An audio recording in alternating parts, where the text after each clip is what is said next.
حرم کی زمین اور قدم رکھ کے چلنا، حرم کی زمین اور قدم رکھ کے چلنا، ارے سر کا موقع ہے وہ جانے والے، ارے سر کا موقع ہے وہ جانے والے۔ اور میرے اعلیٰ حضرت فرماتے ہیں آجیو آؤ شہنشاہ کا روزہ دیکھو، آجیو آؤ شہنشاہ کا روزہ دیکھو، ارے کعبہ تو دیکھ چکے، کعبے کا کعبہ دیکھو، اللہ اکبر۔ تو میرے ملت کے نوجوانوں، میرے دوستوار بزرگوں، شہر مدینہ ایسا مبارک شہر ہے جو میرے آقا علیہ السلام کا، اللہ اکبر، مقدس شہر مدینہ ہے۔ اللہ اللہ میرے ملت کے نوجوانوں، تو حضرت سلیمان علیہ السلام جو ہے اس شہر یعنی اس شہر کی زمین پر، اللہ اللہ، حالانکہ اس وقت میرے آقا دنیا میں تشریف نہیں لے کر کے آئے تھے، 1000 سال پہلے کی بات ہے۔ میرے آقا جو ہے اور تمام چاہنے اور ماننے والے ہمیں حضرت سلیمان علیہ السلام کے ساتھ پیدل تشریف لے کر کے جا رہے ہیں، اللہ اکبر۔ تو میرے ملت کے نوجوانوں، آپ نے اس زمین اور میدان کا اس قدر ادب و احترام کیوں کیا؟ تو کسی نے عرض کیا اے اللہ کے نبی حضرت سلیمان علیہ السلام، آپ نے اس میدان اور اس زمین کی اس قدر آپ نے، اللہ اکبر، ادب و احترام کیوں فرمایا؟ اللہ اللہ۔ تو حضرت سلیمان علیہ السلام نے جواب دیا اے میرے چاہنے والوں، اے میرے ماننے والوں، اللہ اللہ، آپ کو نہیں معلوم، آپ کو نہیں پتا، میں نے اس مبارک زمین کی، اس جگہ کی اور اس میدان کا ادب و احترام اس لیے کیا، اللہ اکبر، اس لیے ادب و احترام کیا کہ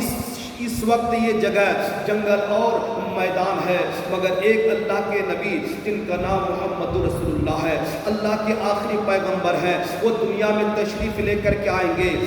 یہ اسی شہر میں آخری زمانے میں وہ تشریف لے کر کے آئیں گے، اللہ اللہ، ان کا وصال بھی اسی شہر میں ہوگا اور مدفون بھی اسی شہر میں ان کو کیا جائے گا، اور ان کا مزار مبارک بھی اسی جگہ پر، یعنی اسی جگہ پر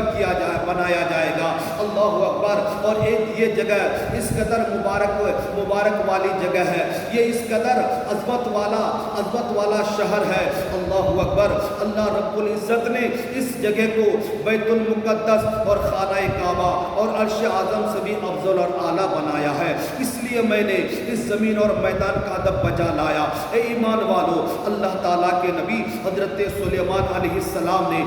اس وقت اپنے زمانے میں ہمارے نبی سرکار مصطفیٰ صلی اللہ علیہ وسلم کی تشریف آوری سے 1000 سال پہلے اس زمین اور میدان، چٹیل میدان کا ادب و احترام کرتے نظر آتے ہیں۔ جب ہمارے مدینے والے آقا صلی اللہ تعالی علیہ وسلم اس زمین میں تشریف نہیں لائے تھے اور نہ ہی اس چٹیل میدان میں شہر محبوب مدینہ منورہ آباد ہوا تھا، تو حضرت سلیمان علیہ السلام اس زمین پر پیدل باادب چلتے نظر آتے ہیں، اللہ اللہ۔ تو اگر آج حضرت سلیمان علیہ السلام مدینہ منورہ میں آ جائیں، جہاں آقائے دو جہاں محبوب خدا صلی اللہ علیہ وسلم آرام فرما رہے ہیں، تو ان کے ادب و احترام کا عالم کیا ہوگا؟ تو میرے ملت کے نوجوانوں، ادب بہت بڑی چیز ہے، اللہ اللہ۔ ایک اللہ کے نبی ہو کر کے حضرت سلیمان علیہ السلام اللہ کے پیغمبر ہی نہیں بلکہ اللہ نے ان کو اتنا مرتبہ عطا فرمایا، پوری دنیا میں جن کی حکومت تھی، جن کی حکومت ہوا پر چلتی تھی،